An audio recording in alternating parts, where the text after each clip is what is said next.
Hey, what's up? This is Ricardo at Parts People, and in this video, we'll outline the steps for completing a part replacement on your Dell PC. Visit our website and use this coupon for a 5% off discount.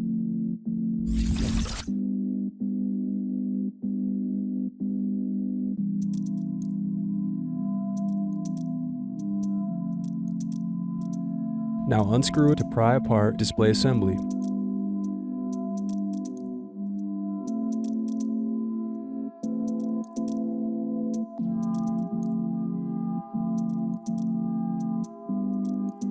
Next, disconnect and remove display assembly.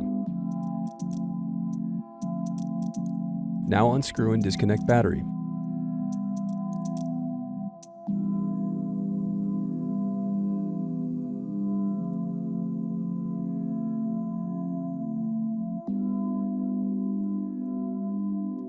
Then unscrew and disconnect wireless card.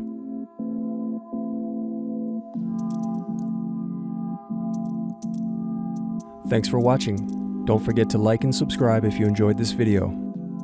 And if you need more, check out this playlist to watch other tutorials for your laptop. You can also click here to find parts for your laptop at partspeople.com.